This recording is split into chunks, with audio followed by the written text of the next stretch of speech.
Hi students, welcome to my channel learn with Revathi. നമ്മളിന്ന് KTT category 2 base ചെയ്തിട്ട് സൈക്കോളജിയിൽ നിന്നൊരു പ്രധാനപ്പെട്ട ടോപ്പിക്കാണ് നോക്കുന്നത്. ഹോവാർഡ് ഗാർട്ട്നറുടെ മൾട്ടിപ്പിൾ ഇന്റലിജൻസ് അല്ലെങ്കിൽ ബഹുമുഖ ബുദ്ധി സിദ്ധാന്തമാണ് നോക്കുന്നത്. ഹോവാർഡ് ഗാർട്ട്നറുടേതാണ് മൾട്ടിപ്പിൾ ഇന്റലിജൻസ് അല്ലെങ്കിൽ ബഹുമുഖ ബുദ്ധി സിദ്ധാന്തം. അദ്ദേഹം ഒരു അമേരിക്കൻ മനഃശാസ്ത്രജ്ഞനാണ്, അതുപോലെ തന്നെ വിദ്യാഭ്യാസ ഗവേഷകനും ഹവാർഡ് സർവകലാശാലയിലെ പ്രൊഫസറും ഒക്കെയാണ്.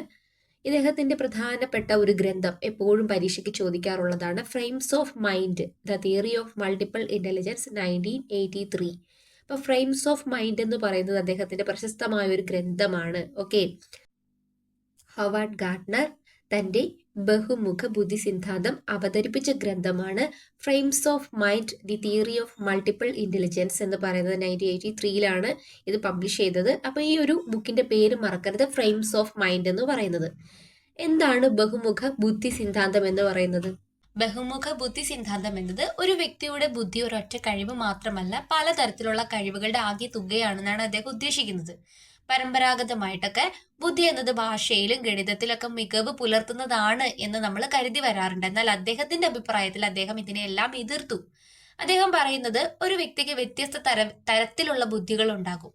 ഒരാൾ ഗണിതത്തിൽ മിടുക്കനായിരിക്കും, മറ്റൊരാൾ സംഗീതത്തിലായിരിക്കാം, മറ്റൊരാള് ചിത്രരചനയിലായിരിക്കാം. അപ്പോൾ ഓരോരുത്തർക്കും അവരുടേതായിട്ടുള്ള വ്യത്യസ്തമായ കഴിവുകൾ ഉണ്ട് എന്നാണ് അദ്ദേഹം പറയുന്നത്. അതുകൊണ്ട് തന്നെ ഒരു കുട്ടിയുടെ പരീക്ഷാ മാർക്ക് മാത്രം നോക്കി അവന്റെ ബുദ്ധി നമുക്ക് വിലയിരുത്താൻ കഴിയില്ല എന്നാണ് അദ്ദേഹം ഇവിടെ ഉദ്ദേശിക്കുന്നത്. ഇനി നമുക്ക് ഹോവാർഡ് ഗാർട്ട്നറുടെ ബുദ്ധികൾ 9 തരത്തിലാണ് അദ്ദേഹം ബുദ്ധിയെ തരം തിരിച്ചിട്ടുള്ളത്. അപ്പോ ആദ്യത്തെ ബുദ്ധി എന്ന് പറയുന്നത് ഭാഷാപരമായ ബുദ്ധിയാണ്, ലിംഗ്വിസ്റ്റിക് ഇന്റലിജൻസ് ആണ്. എന്താണ്? ഭാഷ ഫലപ്രദമായി ഉപയോഗിക്കാൻ ഉള്ള കഴിവ്, അല്ലെ? ഭാഷാ ബുദ്ധിയിൽ പെടുന്നു. സംസാരിക്കുക, നല്ല രീതിയിൽ സംസാരിക്കുക, നല്ല അക്ഷരസ്ഫുടതയോടെ മറ്റുള്ളവർക്ക് മനസ്സിലാകുന്ന രീതിയിൽ വ്യക്തമായി സംസാരിക്കുക, എഴുതുക, വായിക്കുക, കഥ പറയുക, പ്രസംഗിക്കുക, കവിത എഴുതുക, കവിത പാടുക, വായിക്കുക, ഇതെല്ലാം തന്നെ ഭാഷ ഫലവത്തായി ഉപയോഗിക്കുന്നവരിൽ കാണുന്നതാണ്. ഇത് ഭാഷാപരമായിട്ടുള്ള ബുദ്ധിയാണ്. ഉദാഹരണത്തിന്, ഒരു അധ്യാപിക ക്ലാസ്സിൽ ഒരു വിഷയം നൽകി. മറ്റു കുട്ടികൾ 2-3 വാചകങ്ങൾ മാത്രമാണ് എഴുതിയത്. എന്നാൽ ഒരു കുട്ടി മനോഹരമായ ഭാഷയിൽ അത് മുഴുവൻ കഥയാക്കി എഴുതുകയോ പ്രസംഗമാക്കി മാറ്റുകയോ ഒക്കെ ചെയ്യുകയും പിന്നീട് അത് നല്ല രീതിയിൽ പ്രസന്റ് ചെയ്യാനും സാധിക്കുന്നുണ്ടെങ്കിൽ അത് ഭാഷാപരമായ ബുദ്ധിയെയാണ് ഉദ്ദേശിക്കുന്നത്. ഇനി അടുത്തത് നമുക്കൊരു ക്വസ്റ്റ്യൻ നോക്കാം. ഒരു കുട്ടി കവിത എഴുതാനും പ്രസംഗിക്കാനും കഥ പറയാനും വളരെയധികം കഴിവുള്ളവനാണ്. ഹോവാർഡ് ഗാർട്ട്നറുടെ അഭിപ്രായത്തിൽ ഈ കുട്ടിയിൽ ഏത് ബുദ്ധിയാണ് കൂടുതൽ വികസിച്ചിരിക്കുന്നത് എന്ന് ചോദിച്ചാൽ ഓപ്ഷൻസിൽ നിന്ന് ഭാഷാപരമായ ബുദ്ധിയാണെന്ന് നമ്മൾ കണ്ടുപിടിക്കും. ഇനി അടുത്ത ഒരു ബുദ്ധി എന്ന് പറയുന്നത് യുക്തിപരമായ അല്ലെങ്കിൽ ഗണിതപരമായ ബുദ്ധിയാണ്. ലോജിക്കൽ മാത്തമാറ്റിക്കൽ ഇന്റലിജൻസ് ആണ് നെക്സ്റ്റ് വരുന്നത്. യുക്തിപരമായിട്ട് ചിന്തിക്കാൻ, അല്ലെ, കാരണങ്ങൾ കണ്ടെത്താൻ, കണക്കുകൾ വേഗത്തിൽ കൂട്ടാൻ, ചെയ്യാൻ, പ്രശ്നങ്ങൾ പരിഹരിക്കാൻ ഒക്കെ ഉള്ള കഴിവാണ് യുക്തിപരമായിട്ടുള്ള ബുദ്ധി അല്ലെങ്കിൽ യുക്തിപരമായ ഗണിതപരമായ ലോജിക്കൽ മാത്തമാറ്റിക്കൽ ഇന്റലിജൻസ് എന്ന് പറയുന്നത്. ക്ലാസ്സിൽ എല്ലാവർക്കും ഒരു ഗണിത പ്രശ്നം നൽകി മറ്റുള്ളവർ ആലോചിച്ചു കൊണ്ടിരിക്കുമ്പോൾ ഒരു കുട്ടി വളരെ വേഗത്തിൽ ആ ഒരു ഉത്തരം കറക്റ്റ് ചെയ്യുകയാണെങ്കിൽ ശാസ്ത്ര പരീക്ഷണങ്ങളിലൂടെ അവൻ എപ്പോഴും മുന്നിലും ആയിരിക്കും, അല്ലെ? അങ്ങനെയൊക്കെ ചെയ്യുന്ന ഒരു കുട്ടിക്ക് എപ്പോഴും എന്താണ്? യുക്തിപരമായ ഗണിതപരമായ ബുദ്ധിശേഷി കൂടുതലായിരിക്കും. ഒരു ക്വസ്റ്റ്യൻ ചോദിക്കുകയാണെങ്കിൽ ഗണിത പ്രശ്നങ്ങൾ വളരെ വേഗത്തിൽ പരിഹരിക്കുകയും ശാസ്ത്ര പരീക്ഷണങ്ങളിൽ താല്പര്യം കാണിക്കുകയും ചെയ്യുന്ന കുട്ടിയിൽ പ്രധാനമായും ഏത് ബുദ്ധിയാണെന്ന് ചോദിച്ചാൽ ഗണിതപര ബുദ്ധിയാണ് ആ കുട്ടിയിൽ കൂടുതലായിട്ട് കാണുന്നത്. ദൃശ്യസ്ഥലപര ബുദ്ധി, വിഷ്വൽ ആയിട്ടുള്ള ഇന്റലിജൻസ്. ദൃശ്യസ്ഥലപര ബുദ്ധി എന്താണ്? ചിത്രങ്ങൾ, ഭൂപടങ്ങൾ, രൂപങ്ങൾ, ദിശകൾ എന്നിവയൊക്കെ മനസ്സിലാക്കാനും മനസ്സിൽ സങ്കല്പിക്കാനും ഒക്കെ ഉള്ള കഴിവാണ് ദൃശ്യസ്ഥലപര ബുദ്ധി എന്ന് പറയുന്നത്. ഒരു അധ്യാപകൻ ഇന്ത്യയുടെ ഭൂപടം കാണിച്ചു. ഒരു കുട്ടി എല്ലാ സംസ്ഥാനങ്ങളും എളുപ്പത്തിൽ കണ്ടെത്തി. ചിത്രരചനാ മത്സരത്തിലും അവൻ മികച്ച പ്രകടനം കാഴ്ചവെച്ചു. ഇതൊക്കെ ദൃശ്യസ്ഥലപര ബുദ്ധിയുമായി ബന്ധപ്പെട്ടതാണ്. അപ്പൊ ഈ കുട്ടി ചിത്രങ്ങളെയെല്ലാം പെട്ടെന്ന് ക്യാച്ച് ചെയ്യുന്നു. ഭൂപടങ്ങളെല്ലാം, രൂപങ്ങള്, ദിശകള് എന്നിവയെ കുറിച്ചിട്ടൊരു ധാരണ ഇവിടെ ആ കുട്ടിക്ക് ഉണ്ടാവുകയാണ് ചെയ്യുന്നത്. ഇത് ദൃശ്യസ്ഥലപര ബുദ്ധിയാണ്. ഇതിൽ നിന്നൊരു ക്വസ്റ്റ്യൻ ചോദിക്കുവാണെങ്കിൽ ഭൂപടങ്ങൾ എളുപ്പത്തിൽ മനസ്സിലാക്കുകയും മനോഹരമായ ചിത്രങ്ങൾ വരയ്ക്കുകയും ചെയ്യുന്ന കുട്ടിയുടെ പ്രധാന ബുദ്ധി ഏതാണെന്ന് ചോദിച്ചാൽ ദൃശ്യസ്ഥലപര ബുദ്ധിയാണ് ആ കുട്ടിക്ക് ഉണ്ടാകുന്നത്. സംഗീതപരമായിട്ടുള്ള മ്യൂസിക്കൽ ഇന്റലിജൻസ്, പാട്ട്, താളം, സംഗീതം എന്നിവയൊക്കെ തിരിച്ചറിയാനും പാടാനും സൃഷ്ടിക്കാനുമുള്ള കഴിവാണ് സംഗീത ബുദ്ധി എന്ന് പറയുന്നത്. ഒരു കുട്ടി ഒരു പാട്ട് ഒരിക്കൽ മാത്രം കേട്ടാൽ പോലും അതേ താളത്തിലും ശ്രുതിയിലും വീണ്ടും പാടും. സ്കൂൾ കലോത്സവത്തിലൊക്കെ ഗംഭീരമായ ഒരു മത്സരവും പ്രകടനവും ഒക്കെ ആ കുട്ടി കാഴ്ചവെക്കുന്നു. ഒരു വട്ടം കേട്ടാൽ പോലും ആ കുട്ടിക്ക് ആ പാട്ട് മനസ്സിലാക്കി പാടാൻ, അതിനനുസരിച്ച് അതിന്റെ താളത്തിൽ ക്രമത്തിൽ പാടാൻ കഴിയുന്നുണ്ടെങ്കിൽ അത് സംഗീതപരമായിട്ടുള്ള ബുദ്ധിയാണ്. ഒരു ചോദ്യം ചോദിക്കുകയാണെങ്കിൽ ഒരു കുട്ടി സംഗീതം കേട്ടാൽ ഉടൻ തിരിച്ചറിയുകയും കൃത്യമായി പാടുകയും ചെയ്യുന്നു. ഈ കഴിവ്, ഇത് സംഗീതപരമായിട്ടുള്ള ബുദ്ധിയിൽ നിന്ന് ചോദിക്കുന്ന ക്വസ്റ്റ്യൻസ് ഈസി ആയിട്ട് ആൻസർ ചെയ്യാൻ പറ്റുന്നതാണ് കേട്ടോ. ഇത് സംഗീതപരമായിട്ടുള്ള ബുദ്ധിയാണ്. ഇനി ശാരീരിക ചലനപരമായിട്ടുള്ള ബുദ്ധിയാണ് ബോഡ്ലി കൈനസ്തെറ്റിക് ഇന്റലിജൻസ് എന്ന് പറയുന്നത്. ശരീരത്തെ കൃത്യമായി നിയന്ത്രിച്ച് വിവിധ പ്രവർത്തനങ്ങൾ ചെയ്യാനുള്ള കഴിവാണ് ശാരീരിക ചലനപര ബുദ്ധി എന്ന് പറയുന്നത്. നമ്മൾക്ക് ശരീരത്തെ കൃത്യമായി നിയന്ത്രിക്കാനും ഓരോ പ്രവർത്തനങ്ങളും നല്ല വ്യക്തമായി ചെയ്തു തീർക്കാനും സാധിക്കുന്നത് ശാരീരിക ചലനപരമായിട്ടുള്ള ബുദ്ധി ഉള്ളതുകൊണ്ടാണ്. ഉദാഹരണത്തിന് പഠനത്തിൽ ശരാശരിയാണെങ്കിലും ഒരു കുട്ടി കായിക മത്സരങ്ങളിലും നൃത്തത്തിലും അഭിനയത്തിലും എപ്പോഴും ഒന്നാം സ്ഥാനത്തിലായിരിക്കും. ആ കുട്ടി അവിടെ കായിക മത്സരം അല്ലെങ്കിൽ കായിക മത്സരങ്ങൾക്ക് പങ്കെടുക്കണമെങ്കിൽ ശാരീരികപരമായിട്ടുള്ളൊരു ചലനപരമായിട്ടുള്ളൊരു ബുദ്ധി ആ കുട്ടിക്ക് വേണം. അതുപോലെ നൃത്തം, അഭിനയം, ഇവിടെയൊക്കെ ശാരീരികപരമായിട്ടുള്ള ഒരു ബുദ്ധി യൂസ് ചെയ്യുന്നുണ്ട്. അപ്പൊ ഇതൊക്കെ ശാരീരികപരമായിട്ടുള്ള ചലനപരമായിട്ടുള്ള ബുദ്ധിയുടെ കഴിവ് മൂലമാണ്. ചോദ്യം: നൃത്തം, കായികം, അഭിനയം എന്നിവയിൽ മികവ് പുലർത്തുന്ന കുട്ടിയുടെ പ്രധാന ബുദ്ധി ശാരീരിക ചലനപരമായിട്ടുള്ള ബുദ്ധിയാണ്. ഇനി ഇന്റർ പേഴ്സണൽ ഇന്റലിജൻസ് ഉണ്ട് അല്ലെ. ഇന്റർ പേഴ്സണൽ ഇന്റലിജൻസും ഇൻട്രാ പേഴ്സണൽ ഇന്റലിജൻസും ഉണ്ട്. അപ്പോ ഇന്റർ പേഴ്സണൽ ഇന്റലിജൻസും ഇൻട്രാ പേഴ്സണൽ ഇന്റലിജൻസും ഉണ്ട്. ഇന്റർ പേഴ്സണൽ ഇന്റലിജൻസ് എന്ന് പറയുന്നത് വ്യക്തിയാന്തര ബുദ്ധിയാണ്. ഇനി ഇൻട്രാ പേഴ്സണൽ ഇന്റലിജൻസ് എന്ന് പറയുന്നത് ആന്തരിക വൈയക്തിക ബുദ്ധിയാണ്.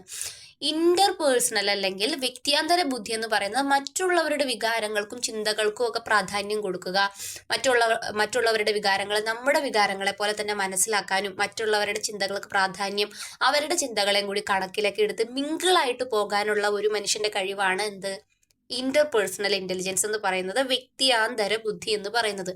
ഇത് മറ്റുള്ളവരെയും കൂടി നമ്മളെ പോലെ തന്നെ, നമ്മളിൽ ഒരാൾ തന്നെയാണ് മറ്റൊരാള്, നമ്മളെ പോലുള്ള വിചാരങ്ങൾ അവർക്കും ഉണ്ടായിരിക്കും, അവരുടെ ചിന്തയ്ക്കും പ്രാധാന്യം കൊടുക്കുന്ന എന്നിങ്ങനെ മറ്റുള്ള ആളുകളെയും കൂടി കണക്കിലെടുത്തിട്ടുള്ള ഒരു ബുദ്ധിയാണ് ഇന്റർ പേഴ്സണൽ ഇന്റലിജൻസ്, വ്യക്തിയാന്തര ബുദ്ധി എന്ന് പറയുന്നത്. ഒരു കുട്ടി ക്ലാസ്സിൽ വഴക്കുണ്ടാകുമ്പോൾ ആ വഴക്കുണ്ടായ കുട്ടികളെ മാറ്റി നിർത്തി എല്ലാവരെയും സമാധാനിപ്പിച്ച് ആ പ്രശ്നം പരിഹരിക്കുക, അല്ലെങ്കിൽ ഗ്രൂപ്പ് പ്രവർത്തനങ്ങളിലൊക്കെ എല്ലാവരെയും കൂട്ടിച്ചേർത്ത് പ്രവർത്തിപ്പിക്കുക, ഇതൊക്കെ അങ്ങനെ മിങ്കിൾ ചെയ്യാൻ കഴിയുന്ന അല്ലെങ്കിൽ ഇന്റർപേഴ്സണൽ ഇന്റലിജൻസ് ഉള്ള കുട്ടികൾക്കാണ് സാധിക്കുന്നത്. ഒരു ചോദ്യം ഞാൻ ചോദിക്കാം. സഹപാഠികളുമായി നല്ല ബന്ധം സ്ഥാപിക്കുകയും ഗ്രൂപ്പിന് നേതൃത്വം നൽകുകയും ചെയ്യുന്ന കുട്ടിയുടെ പ്രധാന ബുദ്ധി എന്ന് പറയുന്നത് എന്താണ്? അന്തർ വ്യക്തി ബുദ്ധി അല്ലെങ്കിൽ വ്യക്തിയാന്തര ബുദ്ധി, ഇന്റർപേഴ്സണൽ ഇന്റലിജൻസ് ആണ്. മറ്റുള്ളവരുടെ വികാരങ്ങൾ കണക്കിലെടുക്കുക, മറ്റുള്ളവരുടെ ചിന്തകൾക്ക് പ്രാധാന്യം കൊടുക്കുക, മിങ്കിളായിട്ട് ഇടപെടാൻ സാധിക്കുക, ഇതൊക്കെ തന്നെ ഇന്റർപേഴ്സണൽ ഇന്റലിജൻസിന്റെ ഭാഗമാണ്. നെക്സ്റ്റ് ആണ് ആന്തരിക വൈയക്തിക ബുദ്ധി എന്ന് പറയുന്നത്, ഇൻട്രാ പേഴ്സണൽ ഇന്റലിജൻസ്. ഇത് സ്വന്തം വികാരങ്ങള്, സ്വന്തം ശക്തി ദൗർബല്യങ്ങളൊക്കെ തിരിച്ചറിഞ്ഞ് സ്വയം മനസ്സിലാക്കാനുള്ള കഴിവാണ്. ഓക്കെ, നമ്മുടെ തന്നെ ദൗർലഭ്യങ്ങള്, നമ്മുടെ തന്നെ വിചാരങ്ങൾ ഇവയൊക്കെ തിരിച്ചറിഞ്ഞ് സ്വന്തം മനസ്സിലാക്കി എനിക്ക് ഇങ്ങനെയൊക്കെയാണ്, ഞാൻ ഇങ്ങനെയൊക്കെയാണെന്നൊക്കെ മനസ്സിലാക്കി അത് നിയന്ത്രിച്ച് സ്വന്തമായിട്ട് ഉണ്ടാക്കുന്ന ഒരു ഇന്റലിജൻസ് ആണ് ആന്തരിക വൈയക്തിക ബുദ്ധി എന്ന് പറയുന്നത്. ഒരു കുട്ടി പരീക്ഷയിൽ കുറഞ്ഞ മാർക്ക് നേടി, മറ്റുള്ളവരെ കുറ്റപ്പെടുത്താതെ, എന്ന് വെച്ച് കഴിഞ്ഞാൽ പഠിച്ച സാഹചര്യങ്ങളെ അതല്ലാതെ ടീച്ചർമാരെയൊക്കെ കുറ്റപ്പെടുത്താതെ ഞാൻ കൂടുതൽ പഠിക്കണം എന്ന് മനസ്സിലാക്കിയിട്ട് അടുത്ത പരീക്ഷയ്ക്ക് വേണ്ടി പഠിക്കുകയാണ്. സാഹചര്യങ്ങളുടെ മേലെ അല്ലെങ്കിൽ കുറെ എക്സ്ക്യൂസസ് പറഞ്ഞ് അല്ലെങ്കിൽ സ്വന്തമായിട്ട് കുറ്റപ്പെടുത്തിയൊക്കെ മാറി നിൽക്കാതെ മനസ്സിലാക്കുകയാണ്, തനിക്ക് അവിടെ വന്ന പ്രശ്നം എന്താണെന്ന് മനസ്സിലാക്കുകയാണ് ഇവിടെ ചെയ്യുന്നത് ആന്തരിക വൈയക്തിക ബുദ്ധി അല്ലെങ്കിൽ ഇൻട്രാ പേഴ്സണൽ ഇന്റലിജൻസ് എന്ന് പറയുന്നത്.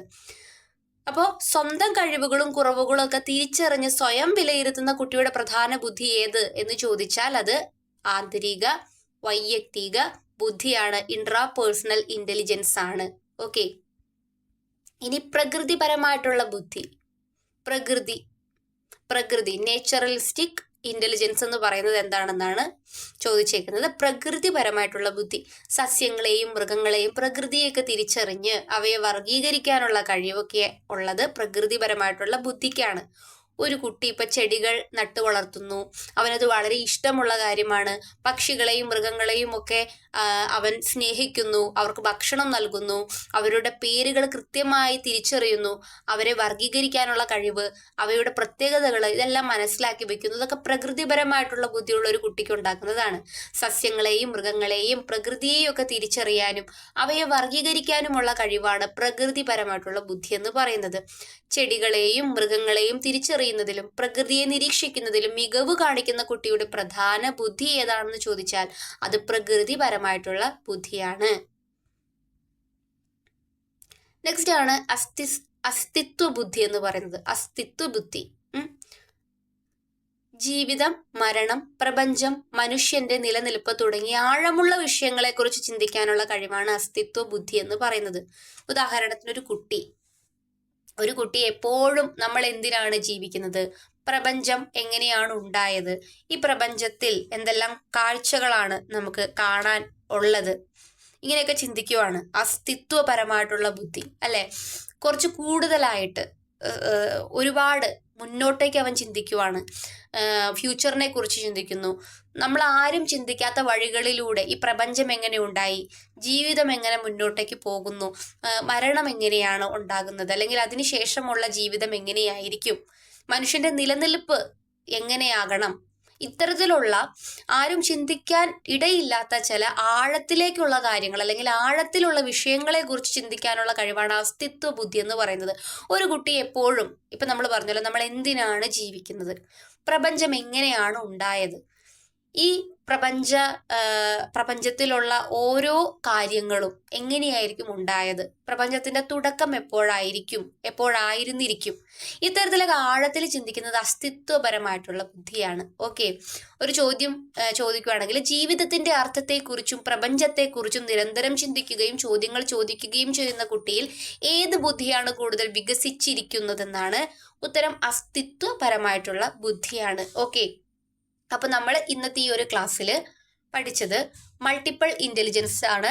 ഹൊവാർഡ് ഗാർട്ട്നറുടേതാണ് മൾട്ടിപ്പിൾ ഇന്റലിജൻസ്. 9 തരത്തിലാണ് അദ്ദേഹം ബുദ്ധിയെ തരംതിരിച്ചിരിക്കുന്നത്. ഓരോ ബുദ്ധിയും എന്താണ് എന്നാണ് നമ്മളിപ്പോ പഠിച്ചത്. അപ്പോ ഗാർട്ട്നറുടെ 9 ബുദ്ധികൾ അല്ലെ, ഭാഷാപരമായിട്ടുള്ള ബുദ്ധി എന്ന് പറയുമ്പോൾ ഭാഷ നന്നായി കൈകാര്യം ചെയ്യാൻ സാധ്യമാക്കുന്ന ജോലികളായിരിക്കും അതിൽ പെടുന്നത്. ഇപ്പൊ എഴുത്തുകാരൻ, കവി, പത്രപ്രവർത്തകൻ, അധ്യാപകൻ, അഭിഭാഷകൻ, വാർത്താവതാരകൻ, തിരക്കഥാകൃത്ത്, ഇതൊക്കെ അതുമായി ബന്ധപ്പെട്ട ജോലികളാണ്. ഇനി യുക്തിപര ഗണിതപരമായിട്ടുള്ള ബുദ്ധി, ലോജിക്കൽ മാത്തമാറ്റിക്കൽ ഇന്റലിജൻസ് നമ്മൾ നോക്കുമ്പോൾ കണക്കും യുക്തിചിന്ത ഒക്കെ ആവശ്യമായിട്ടുള്ള ജോലിയാണ്. ശാസ്ത്രജ്ഞരൊക്കെ അതിൽ പെടും.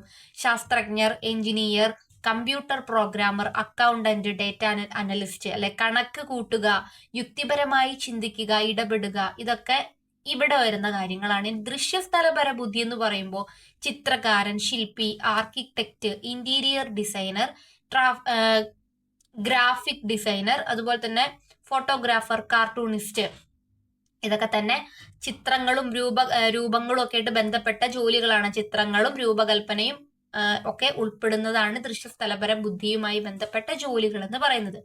സംഗീതപരമായിട്ടുള്ള ബുദ്ധി എന്ന് പറയുമ്പോൾ അവിടെ ഗായകൻ, സംഗീത സംവിധായകൻ, സംഗീത അധ്യാപകൻ, വാദ്യ കലാകാരൻ, സംഗീതവുമായി ബന്ധപ്പെട്ട മറ്റ് തരത്തിലുള്ള ജോലികളൊക്കെ എന്താണ്, ഇതുമായി ബന്ധപ്പെട്ടതാണ് സംഗീതപരമായിട്ടുള്ള ബുദ്ധി. ഇനി ശാരീരിക ചലനപര ബുദ്ധി എന്ന് പറയുമ്പോൾ കായിക താരങ്ങൾ അല്ലെ, ശരീരത്തിന്റെ കൃത്യമായ ചലനം ആവശ്യമായി വരുന്ന ജോലികളാണ് അവിടെ ഉൾപ്പെടുന്നത്.